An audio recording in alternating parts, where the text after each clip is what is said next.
All right, guys, so it's been about a week, believe it or not, since our last Palantir update, so I figured let's break down the charts, do an update as we're less than, actually just around 24 hours away from the Fed funds rate decision, which is coming out tomorrow, Wednesday at 2 p.m.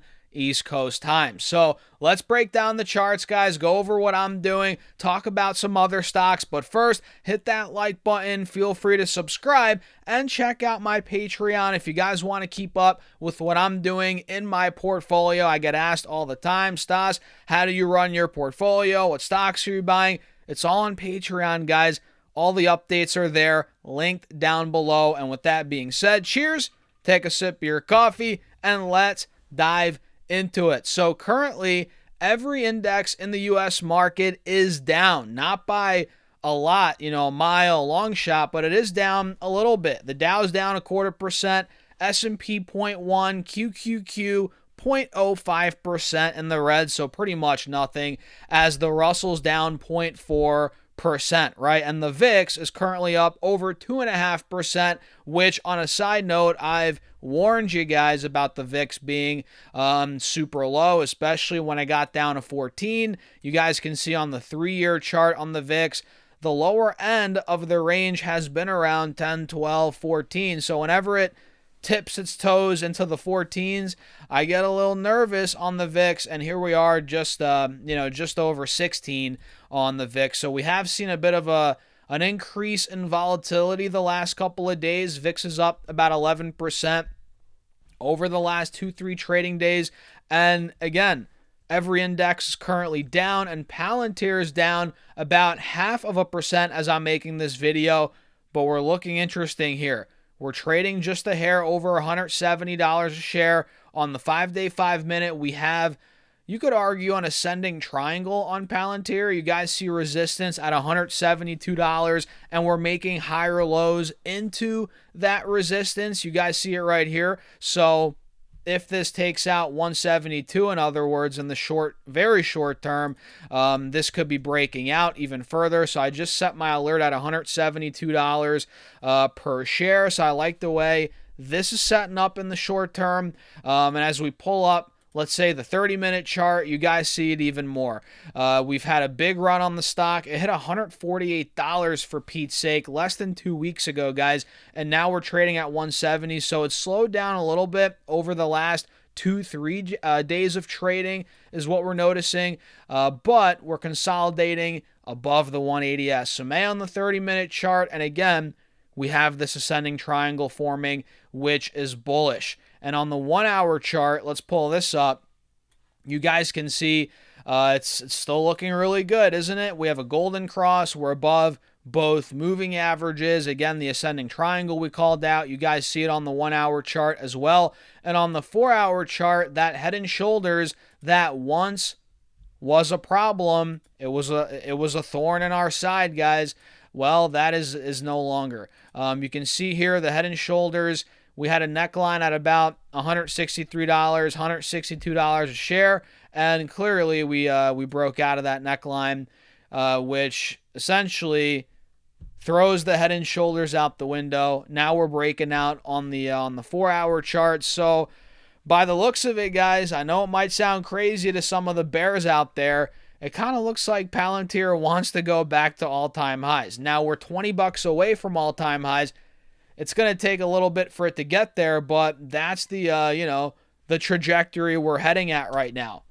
Like I said, we're breaking out, above all these different, parts of the chart. We mentioned it's looking as bullish as ever, to be honest, man. And the golden cross is looming. You guys see right here, the 50 SMA is getting closer and closer to crossing through the 180 SMA on the 4-hour chart, which that's super bullish. Whenever a smaller time framed moving average or a smaller day moving average crosses over a larger day moving average, in this case the 50 over the 180, that's bullish. For the stock. It doesn't mean always the stock's going to go up, guys, right? Don't be naive to that. It's not like, we see a golden cross, it's going to go up 100 times out of 100.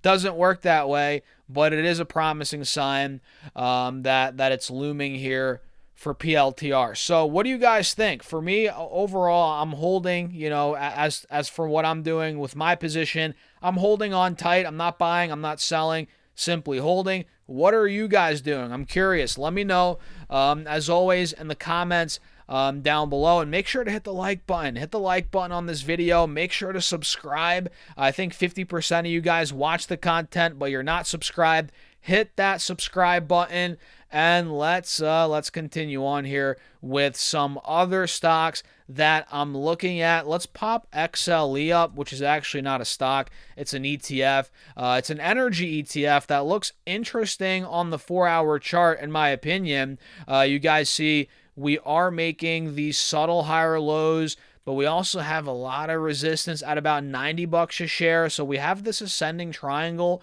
in the making on the 4-hour chart. And if you zoom in a bit, we also have a head, not a head and shoulders, but what's it called? A cup and handle. I'm mixing these up, guys. I can't be doing that. But we see here the cup and handle on XLE. We're approaching this $90 resistance. We're at $89.70 on the day right now. So just a hair under $90 a share. This is worth watching. It's not like an explosive move is coming or this is going to go up 100% or something. But if you're looking for a shorter, or not a shorter, but a smaller trade, not as crazy risk involved, I think this could be interesting if it breaks over, I would say at least $90. I'm going to put my alert at $90.50.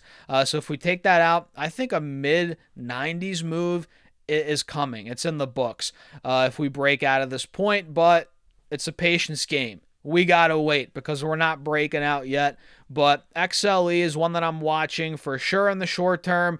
Let's see. Oracle keeps on going, guys. This stock saw a pullback like we called out, but it looks like it's coming back for more. I mean, this thing went from 240 to 345 in 2 days, saw a drawdown at 290. Now we're pushing over 300 again. So keep your eyes on the momentum potentially building back up here on Oracle. And it's funny, a lot of the indexes or indices are down. They're all down, but a lot of the big tech names are up today.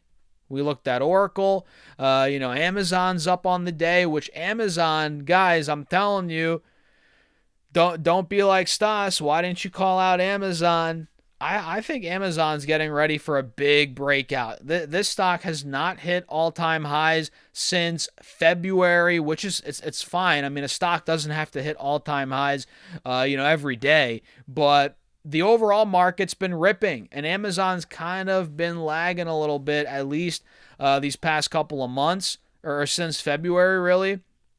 So, with that being said, we have a big cup and handle on Amazon, pretty clear as day, massive cup and handle on Amazon. The stock's up 1.5%. We're approaching 240. I think 245 is the breakout spot, 242 to 245, and I think we're taking that out this year. I think by the end of the year, Amazon's going to be a lot higher. I think we're going to break out heading into the end of the year, and man, this looks so... It's almost too obvious, it's almost too obvious that I'm like, is it not going to happen? But it's so freaking obvious, guys. The cup and handle, the ascending triangle, we're making higher lows into this 245 resistance. If that level breaks, and look at these larger time frames, Amazon's going to go berserk. I mean, this is similar to what we called out on Alphabet on Google. Google was suppressed for a little bit. A lot of that had to do with Google Chrome. We all know that. But man, look at this. It was struggling to break out. Google was struggling to break out of the highs from February, January, same time period as Amazon, the last time that Amazon hit all-time highs. And look at what Google did, guys. Google went berserk, man. This thing took 205 out. Now we're at 255. And it is a little different. There was a catalyst here with Chrome, whatever. But I think Amazon could break out with no catalyst. Or maybe if we get good earnings next go around, this thing could just go ballistic. I think we're going to go well over $250 a share. of course, over the next year or two, in my opinion. But even by the end of the year, this year, in the next 2-3 months, I think we could go a lot higher. And I'll wrap it up there. I'll leave it at that, guys. What do you think? Let me know in the comments. Hit the like button. Feel free to subscribe, do all that good stuff. Join the Patreon. I'm telling you, if you want to keep up with what I'm doing in my portfolio, I'm depositing money every week. We're buying stocks, and I post everything on Patreon. Check it out. Link down below, or simply go to stasserfes.com/Patreon. STASSERFES.com/Patreon. PATREON. Check it out, guys. And with that being said, cheers. I'll catch you all in the next video.